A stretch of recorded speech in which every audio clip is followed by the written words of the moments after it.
My name's Rachel and I'm 35. 3 years ago, I thought I had it all figured out. A great job as an assistant manager, my own apartment, and a brand new husband named Mike. We met when I was shopping for a car at the dealership where he worked. He was charming, funny, and damn good at his job. I left with a new set of wheels and his number. Our relationship moved fast. Within a year we were married, and Mike moved into my place. I was working long hours, but the pay was good. I could afford nice things, and I loved treating Mike to dinners out and weekend trips. One night over takeout, Mike brought up the idea of buying a house. "Rach," he said, mouthful of lo mein, "we should start looking for a place of our own. You know, somewhere we can really settle down. We're not getting any younger, and if we want kids someday." Kids. The word hung in the air between us. We'd talked about it before, but always in that vague someday kind of way. Now, with Mike looking at me all eager and hopeful, it suddenly felt very real. "You're right," I said slowly. "Let's do it." The next few weekends were a whirlwind of open houses and realtor appointments. We saw everything from tiny fixer-uppers to McMansions way out of our price range. Finally, we found it a cozy 3-bedroom with a big backyard in a nice neighborhood. But there was one big problem: money. Even with the sale of my apartment, we were short by a significant amount. That night, I called my mom. "Hey, it's me," I said when she picked up. "We found a place, Mom. It's perfect. But you need money," she finished for me. "How much?" I told her the amount, wincing as I said it out loud. There was a long pause. Then, "Okay, I'll give you the money, but there are conditions." My stomach dropped. "What kind of conditions?" "First, Mike can't know it's from me. Tell him you got a loan or something. Second, the house goes in your name only, not joint ownership, just you." I frowned. "Mom, that's not fair to Mike. We're married, it should be both of ours." "Rachel, listen to me," her voice was stern. "I've got a bad feeling about this. Just humor your old mom, okay? Take the money, buy the house, but protect yourself." I wanted to argue, but I knew that tone. Once my mom made up her mind, there was no changing it. And without her help, we'd lose the house. "Okay," I agreed reluctantly. "I'll do it your way." As I hung up, I felt a mix of excitement and guilt. We were getting our dream home, but I was starting our life there with a lie. I pushed the feeling aside, focusing instead on how happy Mike would be when I told him the good news. The next morning, I broke the news to Mike over breakfast. "Honey, I've got a surprise for you," I said, trying to keep my voice steady. He looked up from his coffee, eyebrows raised. "Yeah." I took a deep breath. "I found a way to get the money for the house. I took out a loan. Got a really good rate, actually. We can make an offer today if you want." For a second, I thought he might question it, but then his face split into a huge grin. "Rach, that's amazing. You're incredible, you know that." The guilt gnawed at me, but I pushed it down. This was for us, for our future. It would be worth it in the end. The next few weeks were a blur of paperwork, packing and planning. We closed on the house and dove headfirst into renovations. Mike and I spent every spare moment painting, laying tile, and arguing over furniture placement. Finally, after what felt like a lifetime of takeout dinners and paint-stained clothes, we were done. Standing in our newly finished living room, Mike wrapped his arms around me from behind. "Welcome home, Mrs. Thompson," he murmured, kissing my neck. I leaned back into him, taking in the room. Our room. "It's perfect," I whispered. For the next few months, life was good. Really good. We settled into a routine in our new home, and every night we'd talk about our future kids. Which room would be the nursery, what names we liked, whether we wanted a boy or a girl first. Then, on a random Tuesday, everything changed. I was at work when my phone rang. It was Mike, and he sounded shell-shocked. "Rack, I got fired. Budget cuts. They're downsizing the whole department." The next few weeks were tough. Mike threw himself into job hunting, but nothing seemed to click. He'd come home from interviews looking more and more defeated each time. One night, after another unsuccessful day, I found him nursing a beer in the kitchen. "Maybe I should just give up," he muttered. "Face it, I'm useless." I sat across from him, taking his hand. Hey, look at me, you are not useless. We're doing fine on my salary for now. There's no rush. He looked up, a glimmer of hope in his eyes. Yeah. I nodded. Yeah, and I've been thinking. What if you stayed home? Took care of the house, and then the kids when they come along? There was a long pause. Then, to my surprise, Mike's face broke into a wide smile. You know what? That actually sounds pretty great. As Mike kept talking, outlining his plans for being a stay-at-home dad, I felt a weight lift off my shoulders. This could work. This could be good for us. That night, as I lay in bed, I let myself daydream. I imagined coming home from work to find Mike and our kids baking cookies in the kitchen. Weekend picnics in the park, family game nights. Mike teaching our son to ride a bike, braiding our daughter's hair for school. Months passed, and still, no baby. At first, I tried to stay positive. These things take time, I'd tell Mike, forcing a smile. But as weeks turned into months, worry began to gnaw at me. Finally, I made an appointment with a fertility specialist. Dr. Patel was kind but brutally honest. Mrs. Thompson, she said, looking at me over her glasses, you have a rare form of infertility. It's treatable, but it will require surgery. When Dr. Patel named the figure, I felt the blood drain from my face. Our insurance would only cover a fraction of it. That night, I broke the news to Mike. I explained everything: the diagnosis, the surgery, the cost. Mike listened silently, his face unreadable. When I finished, he sighed heavily. Rachel, I don't know if this is worth it. I mean, do we really need kids? I love you with or without children. Maybe this is a sign we should just enjoy our life together, just the two of us. His words hit me like a punch to the gut. But we've been planning for this. Our family. Plans change, he said simply. I'm happy with you. Isn't that enough? I went to bed that night with my mind racing. How could Mike give up so easily? Didn't he want kids as much as I did? The next morning I made a decision. With or without Mike's support, I was going to have this surgery. I drained my savings account and took out a small personal loan to cover the rest. When I told Mike, he just shrugged. It's your body, he said. Do what you want. The surgery went well, and I recovered quickly. But the hormonal treatments that followed were brutal. I gained weight rapidly, my emotions were all over the place, and I felt like a stranger in my own body. Then, 6 months after the surgery, it happened.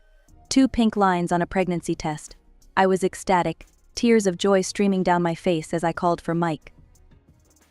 We did it, I cried, showing him the test. We're having a baby.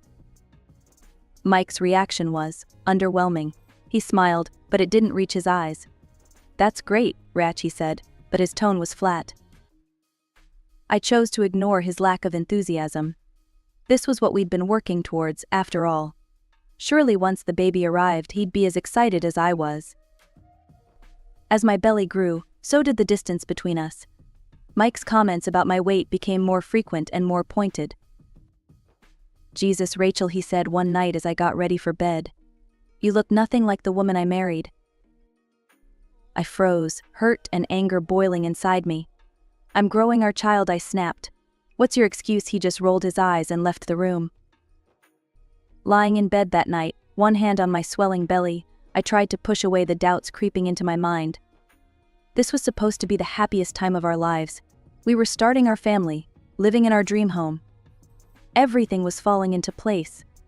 So why did it feel like it was all falling apart? I was lounging on the couch one afternoon, flipping through a baby name book, when Mike burst through the front door. He had a weird manic energy about him. Hey Rack, I got you something, he announced, tossing an envelope onto my lap. I opened it, confused. Inside was a glossy membership card for Elite Fitness. I looked up at Mike, my brow furrowed. What's this? He grinned, like he'd just given me the best gift ever. It's a gym membership. I figured you could use it to, stay in shape during the pregnancy. My jaw dropped. Was he serious? Mike, I'm 5 months pregnant. The doctor said no strenuous exercise. Are you out of your mind? I'll worry about my figure after the baby's born, thanks. Mike's face clouded over. "Fine," he muttered. "Guess I'll use it then.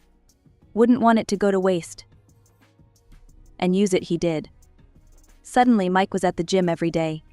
He started drinking these nasty-looking protein shakes and weighing his food. He even started getting his eyebrows waxed and going for facials. Meanwhile, I was feeling more and more like a beached whale. My ankles were swollen, my back ached constantly, and I couldn't seem to stop eating. Mike's transformation only made me feel worse. A few months into his new routine, Mike looked like he'd stepped off the cover of Men's Health, all lean muscle and perfect hair, and boy did he know it. His comments about my appearance, once just annoying, turned cruel. "Hey Rach," he'd say, smirking. "Remember when you used to be hot?" Or, "Damn babe. You sure there's only one kid in there?" Each word was like a knife to my heart. I tried to laugh it off, to remind myself that this was just temporary, that it was all worth it for our baby. But it was getting harder and harder to believe that. Then, at 24 weeks, everything went to hell. I was fixing lunch when I realized something was wrong. The baby, usually so active at this time of day, wasn't moving. I prodded my belly gently. Nothing. Panic rising in my throat, I called Dr. Patel. She told me to come in immediately. The next few hours were a blur of tests, worried faces, and finally, the devastating news our baby's heart had stopped beating. I was rushed into emergency surgery. When I woke up, groggy and in pain, the first thing I saw was Mike's face. For a moment I felt a flicker of hope. Maybe this tragedy would bring us back together. But then he opened his mouth. "You know, Rach," he said, his voice oddly casual, "maybe this is for the best. I mean, think about it. What if the kid had been, defective or something? We could have been stuck with a sick kid for life." In that moment, something inside me broke. This man, this stranger with his perfect body and cold eyes, wasn't the Mike I had married. He wasn't the man I'd dreamed of starting a family with. As the reality of what had happened sank in, I felt myself slipping into a dark pit of despair. I'd lost my baby, and it seemed I'd lost my husband too. Days blurred into weeks. I was drowning in grief, barely keeping my head above water. Mike, on the other hand, seemed totally unfazed. He went about his life like nothing had happened, like we hadn't just lost our child. His indifference was suffocating. I needed support, understanding, anything. Instead, I got gym selfies and protein shakes. Finally, I decided to see a therapist. Dr. Landry was kind and patient, helping me navigate the stormy waters of my grief. After a few sessions, she suggested that Mike join us. I nodded, a flicker of hope in my chest. Maybe this was what we needed to reconnect. That hope was quickly extinguished when I broached the subject with Mike. "Therapy," he scoffed, not looking up from his phone. "That's for crazy people. I'm fine." "But we're not fine," I insisted. "We need help, Mike. We need to talk about what happened." He finally looked at me, his eyes cold. "There's nothing to talk about, Rachel. It's over. Move on."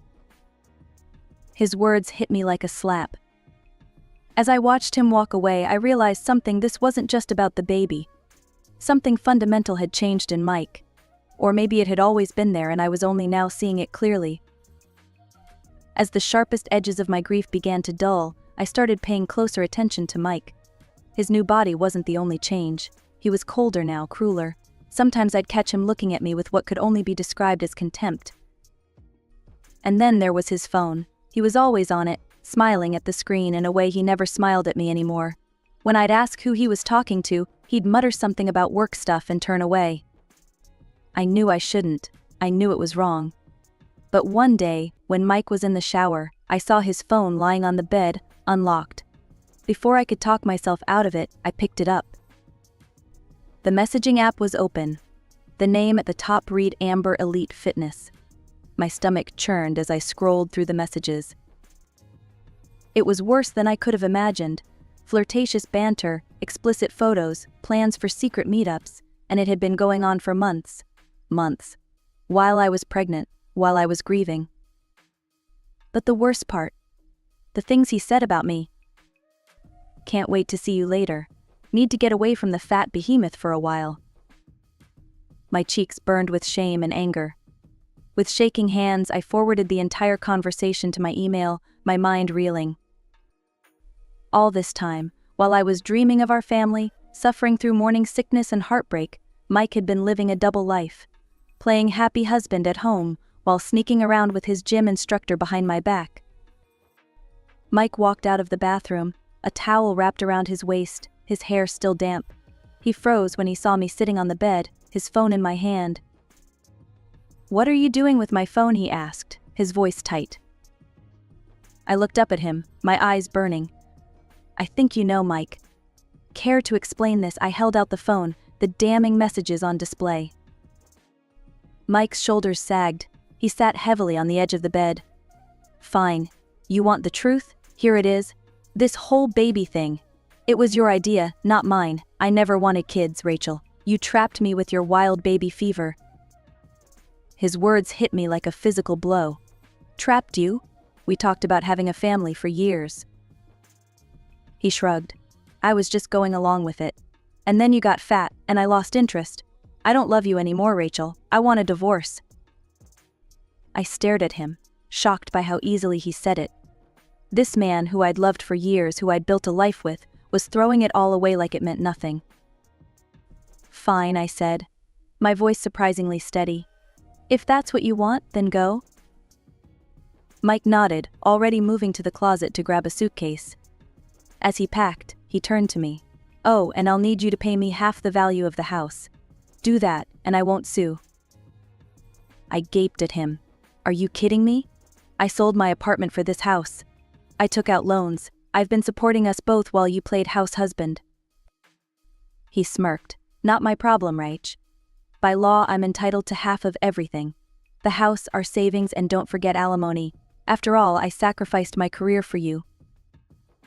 I couldn't believe what I was hearing. This couldn't be real. This arrogant, cruel man couldn't be the same person I married. "The house is joint property," Mike continued, zipping up his bag. "I'll be claiming my share. My lawyer will be in touch." And just like that, he was gone. The front door slammed, and I was alone in our bedroom, my bedroom now, I supposed. The silence was deafening. I burst into tears. Great, heaving sobs that shook my entire body. I cried for my lost baby, for my failed marriage, for the life I thought I had. When I could finally breathe again, I reached for my phone with trembling hands and called my mom. Rachel, her voice was sleepy. I'd forgotten how late it was. "What's wrong, honey?" I told her everything, my words tumbling out between hiccups and sobs. When I finished, there was a long pause. Then, "Oh, sweetheart, I'm so sorry. But you know what? I never trusted that man. You're better off without him." "But Mom," I whispered, "what am I going to do? He wants half of everything. The house, our savings. I can't afford that." "Now you listen to me, Rachel." My mom's voice was steel. "That lowlife doesn't deserve a penny from you. We'll fight this, you hear me? You're not alone in this." As I hung up the phone, I felt a tiny spark of something I hadn't felt in a long time: hope. Maybe, just maybe, I could get through this.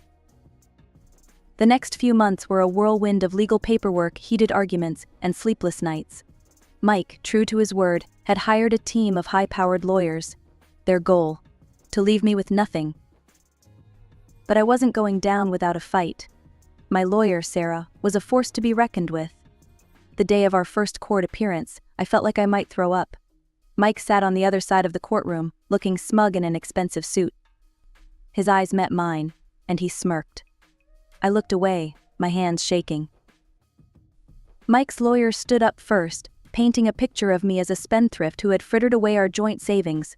"Your Honor," he said, his voice dripping with false concern, "my client simply wants what's rightfully his, half of their shared assets, including the substantial savings they had accrued." Sarah stood next, a small smile playing on her lips.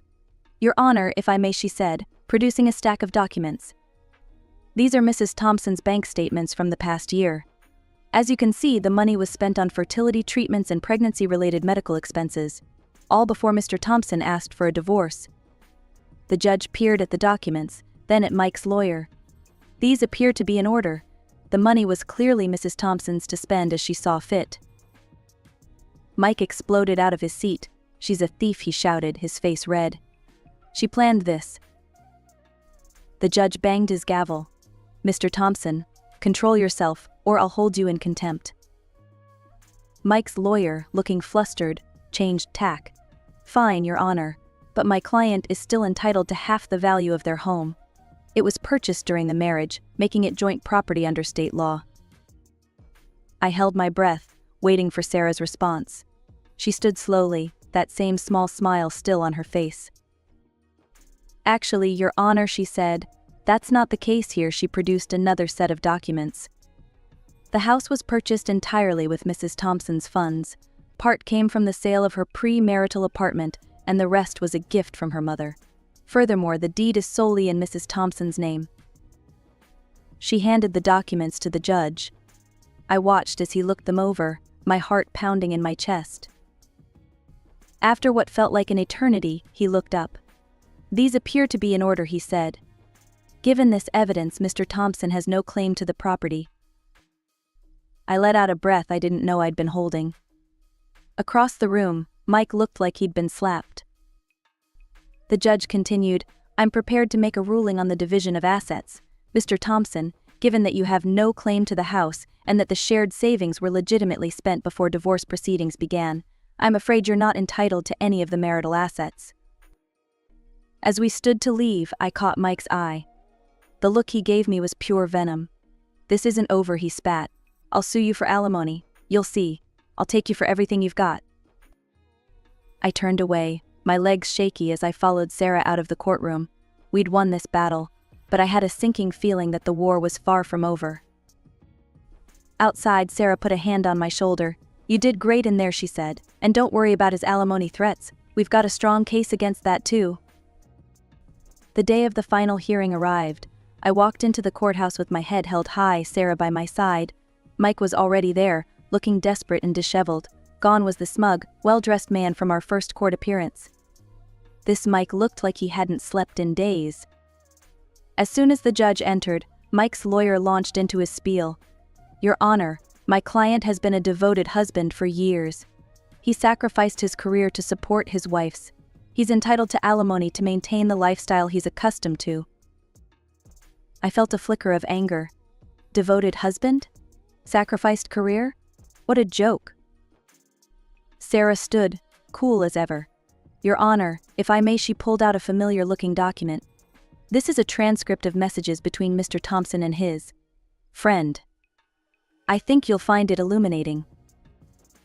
The judge read through the messages, his eyebrows rising higher with each page.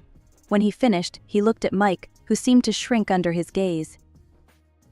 "Mr. Thompson," the judge said, his voice stern, "these messages clearly show that you chose not to work, preferring to, and I quote, live off the fat cow and enjoy life. Your claim of sacrifice rings rather hollow in light of this evidence." Mike's face went pale. His lawyer looked like he wanted to disappear. The judge continued, "Given Mr. Thompson's infidelity and clear unwillingness to work, I'm denying the claim for alimony. This court finds in favor of Mrs. Thompson on all counts. This case is closed." The gavel came down with a final, satisfying bang. As we left the courtroom, I heard Mike's anguished voice. "What am I supposed to do now? I took out loans for these lawyers. I'm ruined." I couldn't help it. I turned and looked at him, a small, mocking smile on my face. Our eyes met, and for a moment I saw the man I'd married scared, alone, and completely lost. Then the moment passed, and he was just Mike again, the man who'd betrayed and tried to destroy me. Later that week, I met some friends for dinner. Over wine and pasta, they filled me in on the local gossip. Apparently, Mike's mistress had dumped him as soon as she realized he was broke. Now he was working as a night janitor at a local high school, trying to pay off his debts. As I drove home that night, I felt a weight lift off my shoulders. It was over. Really, truly over. The house was quiet when I got home, but it didn't feel lonely anymore. It felt peaceful. I walked through each room, touching the walls, the furniture. This was mine, all mine, and no one could take it away from me. I called my mom to give her the news. "I knew you'd win, sweetheart," she said. her voice warm with pride. "I'm so glad I insisted on putting the house in your name." "Me too, Mom," I said, feeling a rush of gratitude. "Thank you. For everything." As I got ready for bed that night, I caught sight of myself in the mirror. I looked different. Stronger. The woman looking back at me had been through hell and come out the other side. I thought about the future stretching out before me. It was wide open, full of possibilities. Maybe I'd travel. Maybe I'd adopt a child on my own. Maybe I'd fall in love again someday. But if I did, one thing was for sure: there'd be a rock-solid prenup involved.